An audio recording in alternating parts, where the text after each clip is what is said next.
శ్రీనగర రాజ్యానికి పాలకుడు విజయసేనుడు.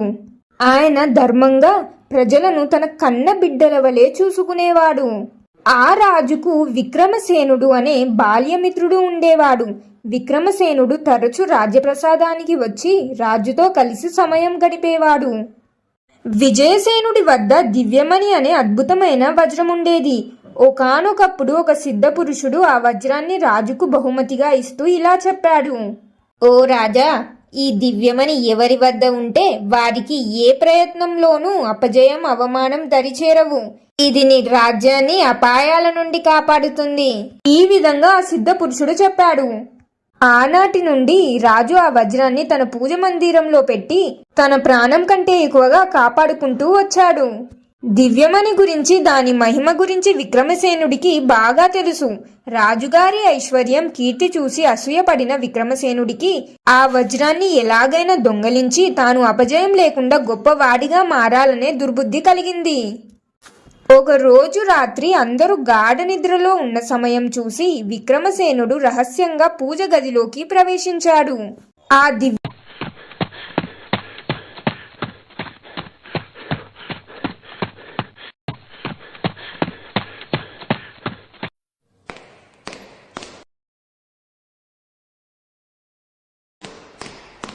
ఆ దివ్యమణిని దొంగలించి ఎవరికి అనుమానం రాకుండా కోటకు దూరంగా ఉన్న పాడుపడిన బావి ప్రక్కన జాగ్రత్తగా దాచిపెట్టాడు.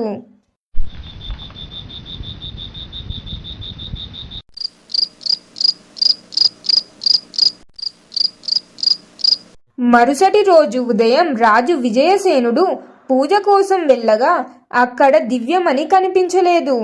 ఆయనకు పెద్ద పిడుగు పడినట్లు అయ్యింది. ఆయన చాలా దుఃఖించారు. వెంటనే తన మంత్రి సుబుద్ధిని పిలిచి విషయం చెప్పాడు. సుబుద్ధి, పూజ గదిలో వజ్రం ఉండేది కదా, అది కనిపించడం లేదు, ఎవరైనా తీశారా అని చెప్పాడు రాజు. మంత్రి సుబుద్ధి ప్రశాంతంగా ఆలోచించి ఇలా చెప్పాడు: మహారాజా, కలత చెందకండి, మనం దొంగను తప్పక పట్టుకోగలం. రాజభవనంలోకి బయటివారు ఎవరూ రాలేదు కనుక దొంగ మనలోనే ఎవరో ఒకరు అయ్యుండాలి. కావున మహారాజా, అందరినీ పిలిపించండి అని మంత్రి రాజుకి ధైర్యం చెప్పాడు. మంత్రి సలహా మేరకు రాజు వెంటనే రాజప్రసాదంలో ఉన్న ఉన్నతాధికారులను, భటులను, అంతపుర సేవకులను, చివరికి తన మిత్రుడు విక్రమసేనుడిని కూడా పిలిపించాడు. రాజు అందరితో ఇలా చెప్పాడు: నాగమణి దొంగలించబడింది. దొంగ ఎవరో నాకు తెలియాలి. దీనిని కనిపెట్టడానికి ఒక మార్గం ఉంది. కోట ఆవరణలోని పురాతన ఆలయం పక్కన ఒక పెద్ద మసికుండ పెట్టబడి ఉంది. ఆ కుండ మహిమగలది. ఎవరు దొంగో వారు ఆ కుండను తాకినప్పుడు వారి చేతికి మసి అంటదు. దొంగ కాని వారి చేతికి మసి అంటుతుంది. మీరందరూ వరుసగా వెళ్లి ఆ కుండను తాకి తిరిగి రండి అని రాజుగారు ఆజ్ఞాపించాడు. అలా రాజు ప్రకటించడంతో విక్రమసేనుడు ఆశ్చర్యపోయాడు. తాను ఎలా తప్పించుకోవాలో తనకు అర్థం కాలేదు. రాజు ఆజ్ఞతో రాజభవనంలోని వారందరూ, మంత్రులు, సేనాపతులు, బంధువులు, పరిచారకులు ఆ మసికుండ వద్దకు వెళ్లారు. ప్రతి ఒక్కరు తమ చేతిని ఆ కుండకు రాసి వచ్చారు. వారందరి చేతులు మసి పూసుకొని నల్లగా అయ్యాయి. అందరూ ఆశ్చర్యపోతున్నారు ఆ సంఘటనని చూసి. చివరికి విక్రమసేనుడి వంతు వచ్చింది. అతడే దొంగ కావున అతడి మనసులో భయం మొదలయ్యింది. మహిమగల కుండ తన గుట్టు ఎక్కడ రట్టు చేస్తుందో అని వణికిపోయాడు.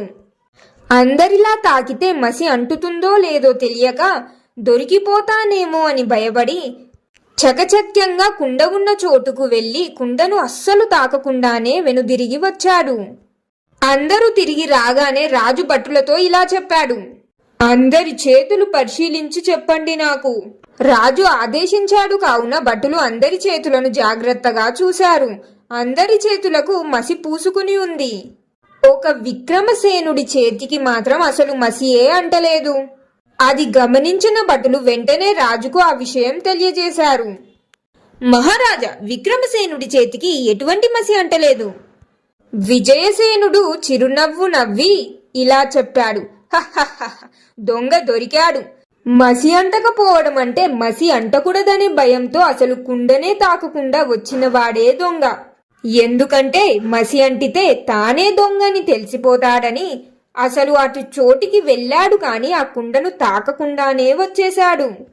కావున నా స్నేహితుడైన ఈ విక్రమసేనుడే దొంగ అని ప్రకటించాడు రాజు. విక్రమసేనుడు తన తప్పు ఒప్పుకున్నాడు. అతడు దాచిన దివ్యమణిని తీసుకువచ్చి రాజుకి అప్పగించాడు. రాజుని క్షమించమని కోరాడు. రాజు అయిన విజయసేనుడికి విక్రమసేనుడు ప్రాణమిత్రుడైనప్పటికీ చేసిన ద్రోహానికి గాను విక్రమసేనుడికి తగిన శిక్ష విధించి కారాగారంలో కొన్ని రోజుల పాటు బంధించాడు. తరువాత విక్రమసేనుడు చాలా బాధపడ్డాడు. తన ప్రాణ స్నేహితుడైన విజయసేనుడిని మోసం చెయ్యకుండా ఉండాల్సింది అని చాలా బాధపడ్డాడు. మోరల్ ఆఫ్ ద స్టోరీ, ఈ కథ ద్వారా నేను మీకు తెలపాలనుకున్న నీతి ఏమిటంటే, తప్పు చేసిన వ్యక్తి మనసులో ఎప్పుడు భయం, ఆందోళన ఉంటాయి. తనను తాను రక్షించుకోవాలనే అతి జాగ్రత్తే వారిని ఆపదలోకి నెట్టేస్తుంది. పరుల వస్తువులపై, సంపదపై దురాశ పడకూడదు. దుర్బుద్ధితో దొంగలించిన ఆ దొంగతనం ఎక్కువ కాలం దాగి ఉండదు. ఈ కథలో ఉన్న రాజులాగా మరియు మంత్రిలాగా తెలివైన ఆలోచనలతో, సమయస్ఫూర్తితో పెద్ద సమస్యలను కూడా సులభంగా పరిష్కరించవచ్చు.